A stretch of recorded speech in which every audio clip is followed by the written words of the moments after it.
नमस्कार। आज हम मेघालय में एमबीबीएस की पढ़ाई और दाखिले की प्रक्रिया पर थोड़ी गहराई से बात कर रहे हैं। हाँ बिल्कुल। हमारे पास कुछ सरकारी नोटिस है, वेबसाइट अपडेट्स भी हैं और छात्रों के अनुभव, काउंसलिंग डिटेल्स वगैरह भी। इनसे हम समझने की कोशिश करेंगे कि वहाँ क्या सीन है। बिल्कुल, हमारा मकसद यही है कि मेघालय के जो मेडिकल कॉलेज हैं, खासकर NIGRIMS और जो नया प्राइवेट कॉलेज खुला है PIMC, उनके बारे में साफ तस्वीर मिले। हाँ, मतलब एडमिशन कैसे होता है, खर्चा कितना है और स्टूडेंट्स की लाइफ कैसी है वहाँ। सही, तो चलिए शुरू करते हैं। तो मेघालय में मेडिकल सीट्स के लिए क्या ऑप्शंस हैं? पहला नाम तो जाहिर है NIGRIMS का आता है, शिलोंग वाला। हाँ, NIGRIMS मतलब north eastern Indira Gandhi regional institute of health and medical sciences. ये सेंट्रल गवर्नमेंट का इंस्टीट्यूट है। अच्छा। यहाँ MBBS की कुल 50 सीटें हैं। अब इनका डिवीजन ऐसा है, 14 मेघालय के लिए, 10 नागालैंड के लिए और 18 सीटें हैं NME ओपन कोटा की, जिसमें नॉर्थ ईस्ट के सभी 8 राज्य और सिक्किम भी शामिल हैं, और बाकी 8 सीटें ऑल इंडिया कोटा से। ओके। और सुना है कैंपस वगैरह काफी अच्छा है। हाँ, कैंपस बहुत बढ़िया है, फैकल्टी अच्छी है, रिसर्च पर भी फोकस रहता है। स्टूडेंट्स भी बताते हैं कि माहौल काफ़ी पॉजिटिव है, मतलब ज़्यादा टॉक्सिक नहीं। ये तो अच्छी बात है। और दूसरा बड़ा नाम अब PA Sangma international medical college PAMC का है। ये प्राइवेट है ना? हाँ, PMC बिल्कुल नया प्राइवेट कॉलेज है। 2025-26 सेशन के लिए 100 सीटें अनाउंस की हैं इन्होंने। 100 सीटें, हाँ। इसमें 15 NRI कोटा, 43 स्टेट कोटा और 42 मैनेजमेंट कोटा की हैं। अच्छा खासा नंबर है ये तो। बिल्कुल, और इसके अलावा शिलोंग और तुरा में सरकारी कॉलेज खोलने की भी प्लानिंग चल रही है। और हाँ, स्टेट में BDS, आयुष, नर्सिंग के एडमिशन भी होते हैं। वो ज़्यादातर DHS मतलब डायरेक्टरेट ऑफ हेल्थ सर्विसेज देखता है। ठीक है। तो एडमिशन के लिए पहली जरूरत तो नीट UG पास करना है, वो तो कॉमन है। एलिजिबिलिटी क्या है? हाँ, नीट तो चाहिए ही। उम्र का क्राइटेरिया है 31 दिसंबर 2025 तक कम से कम 17 साल और ज्यादा से ज्यादा 25 साल। अच्छा। SC/ST के लिए 5 साल की छूट है अपर एज लिमिट में। और 12वीं में फिजिक्स, केमिस्ट्री, बायोलॉजी या बायोटेक और इंग्लिश, इसमें कम से कम 50% मार्क्स। और रिजर्व्ड कैटेगरीज के लिए? हाँ, SC/ST OBC के लिए 40% और जो दिव्यांग छात्र हैं उनके लिए 45%। और क्या मेघालय एक ओपन स्टेट है, मतलब बाहर के स्टूडेंट्स भी अप्लाई कर सकते हैं? देखो, पूरी तरह ओपन नहीं कह सकते। जो स्टेट कोटा की सीटें हैं उनके लिए तो मेघालय का परमानेंट रेजिडेंट होना जरूरी है। PRC सर्टिफिकेट चाहिए होता है। अच्छा, PRC जरूरी है स्टेट कोटा के लिए। हाँ, लेकिन निग्रिम्स में जैसा मैंने बताया, निगरी ओपन कोटा है 18 सीटों का, वो पूरे नॉर्थ ईस्ट के लिए है और ऑल इंडिया कोटा भी है। और PMC में? PMMC में मैनेजमेंट कोटा है, उसके लिए कोई भी भारतीय नागरिक अप्लाई कर सकता है। और NRI कोटा तो है ही, तो मौके हैं बाहर वालों के लिए भी, बस कोटे अलग हैं। और हाँ, मेडिकली फिट होना तो खैर जरूरी है। समझ गई। अब ये काउंसलिंग प्रोसेस कैसे होता है? NIGRMS और PMMC का अलग-अलग है क्या? हाँ, काफ़ी अलग है।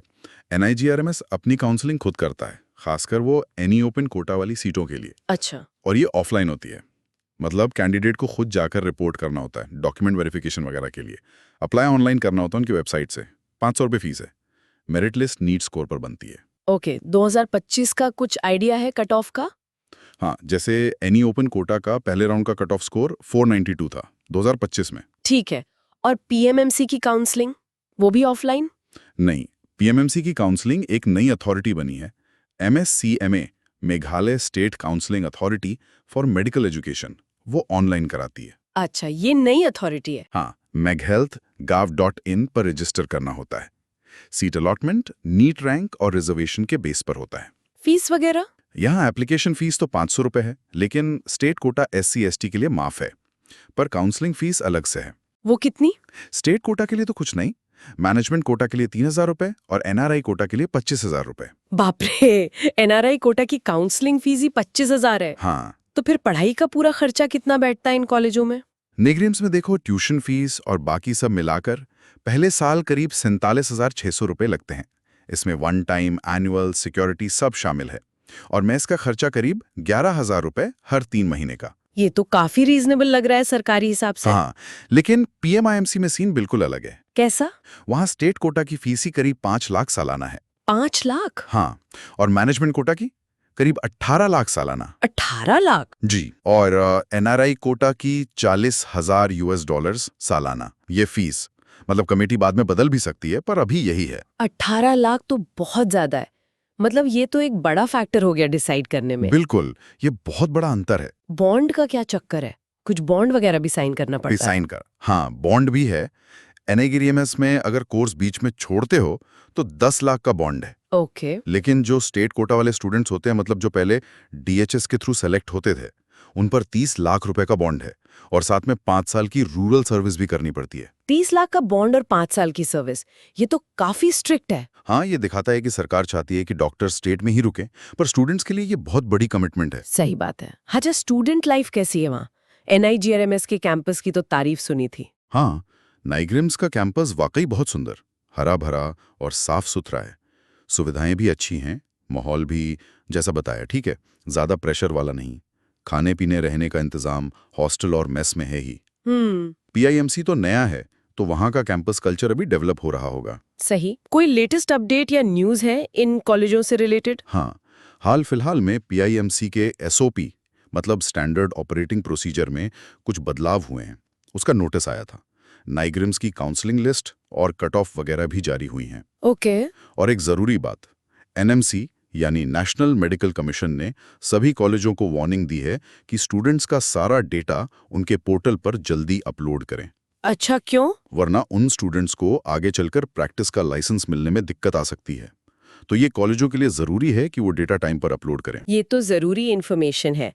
तो कुल मिलाकर देखें तो मेघालय में एनआईजीआरआईएमएस एक सॉलिड सरकारी ऑप्शन है और पीआईएमसी एक नया, महंगा ही सही पर प्राइवेट ऑप्शन लेकर आया है। हाँ, एडमिशन नीड बेसिस पे ही है, लेकिन काउंसलिंग का तरीका, फीस, बॉन्ड की शर्तें, ये सब काफी अलग अलग हैं दोनों जगह। बिल्कुल। और ये देखना भी दिलचस्प होगा कि ये दो तरह के ऑप्शन, एक एस्टैब्लिश्ड सरकारी और एक बिल्कुल नया महंगा प्राइवेट कॉलेज, ये मिलकर मेघालय और पूरे नॉर्थ ईस्ट में मेडिकल एजुकेशन के सीन को कैसे बदलते हैं। हाँ, क्या इससे कंपटीशन बढ़ेगा या फिर ये जो हाई कॉस्ट है पीआईएमसी की, वो एक रुकावट बनेगी? सही कहा, ये सोचने वाली बातें हैं। बिल्कुल।